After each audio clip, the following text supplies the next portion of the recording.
Hey guys, so we're continuing on this wonderful January journey. So I love and get frustrated with having January in January, just because a lot of the items that people are using, they're not fresh out of the gardens, that kind of thing, and we're purchasing things and all that stuff. So I'm glad I'm doing this because I feel like it can teach somebody something as we're getting into planning, your garden and what you're going to need and all of that kind of stuff. So we're going to do pickle relish. I really wanted to do chow chow, but obviously we don't have green tomatoes in January here in South Carolina. So I'm using some onions that I really needed to use up. I've got some bell peppers and we've got the cucumbers and all of that stuff. So I'm, getting the onions ready and things like that. There's a couple different ways you can do the pickle relish. You can chunk it up, which I don't like doing personally because I feel like the onions are bigger than the cucumbers or the peppers or whatever.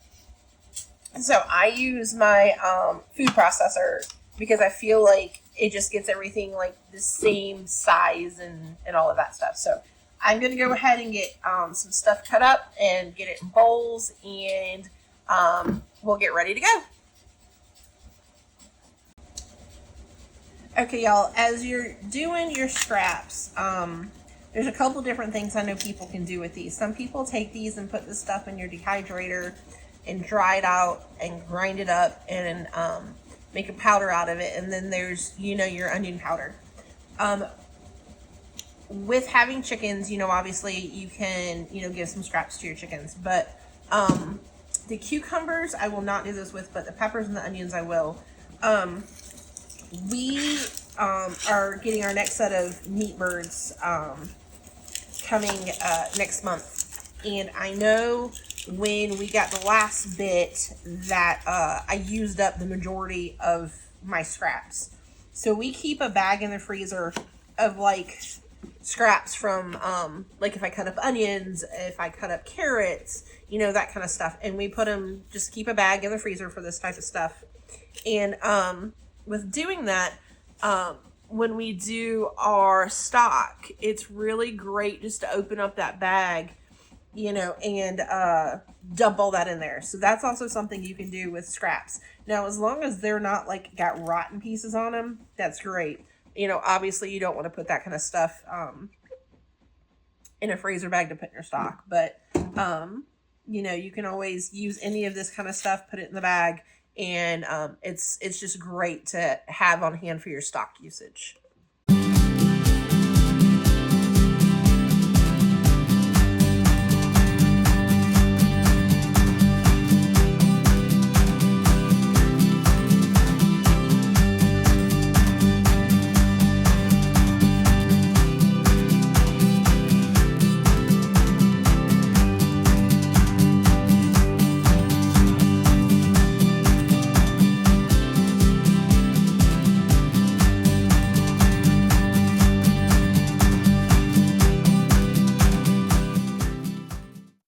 Okay, there's a lot of stuff cut up on the table. This is why I like doing it with fresh ingredients from the gardens and stuff, because you do use a lot of produce for this recipe. So in this pot, we did 7 cups of granulated sugar, 4 cups of white vinegar, 2 tablespoons of celery seed, and 2 tablespoons of mustard seed. And we cooked it long enough just to get the sugar dissolved. Now, this is where you're going to add all of your produce. I know there's not a lot of liquid in here, but just trust me, it works. Okay, so there is 8 cups of washed cucumbers. See, there's still liquid in here. I know some people put salt on theirs to get all the liquid out. I don't like to do that. This is the recipe that works for my family. If you find a different recipe that works for your family, I understand. This is just what we do. So we're gonna put all of that carefully, because y'all know how I make a mess, and in here. And all I did was put it through the food processor to try to get it all the same size as much as we can.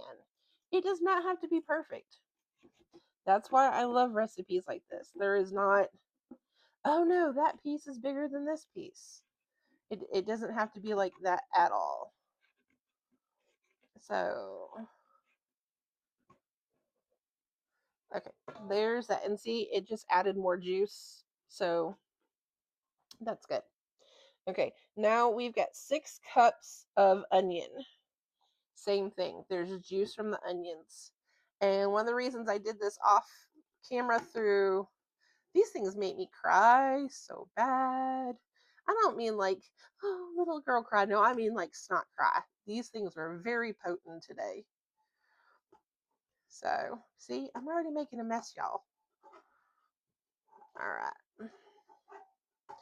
There is all of the onion. See? Just stir it up a little bit as we go. This is all going to go back on the stove.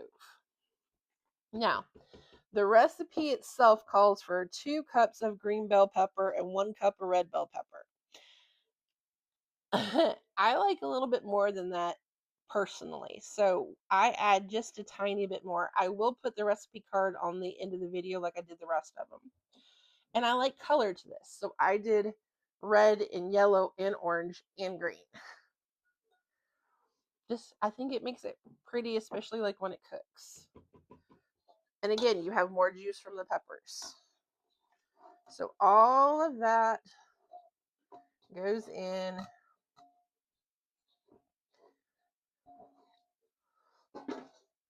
Just like that. Now I'm gonna go put this on the oven or on the stove, excuse me, and I'm gonna let it cook. And then when it's ready, we'll bring it back and I will show you how we can it up. Okay, guys, now that this is cooked, we put all the ingredients together, we put it on the pot, we put it on the stove for about 15-20 minutes. As you can see, it's kind of cooked, but it's not like cooked down a whole bunch. You don't want to overcook this because it will be like mushy, and you really don't want that. So we have our pint jars, and you're going to give yourself the 2-inch headspace right here. And I just bring it to where it's like at the rim right here on your jars. How I do it is I do just drain some of the juice out, and we put it in our jar with our funnel because we know I make a mess very easily.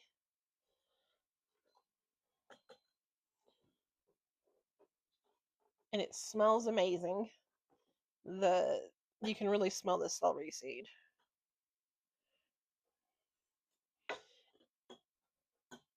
And then I know that there's a tool you can use to debubble, but I find a knife works just as good, and I have it, and I'm not buying more things.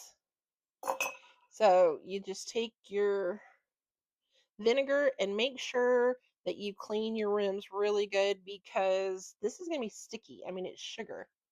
And as you're doing this, you're also wanting to check to make sure there's no cracks or anything.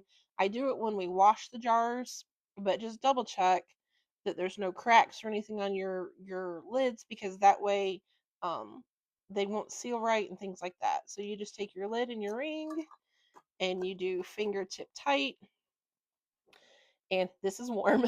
So we're going to go take this now, and once I get all these filled, and you're going to put them in your water bath canner. This is hot, so you're going to want to make sure that your canner's hot.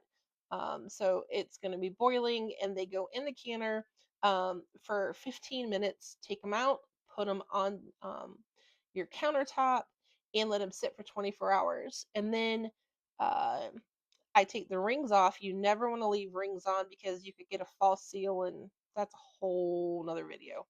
And then I just on our lids we put, our little labels of what they are and when we canned it. So you can add hot pepper flakes to this. The best things about doing your canning at home is you can use the ingredients you like, the stuff you don't like.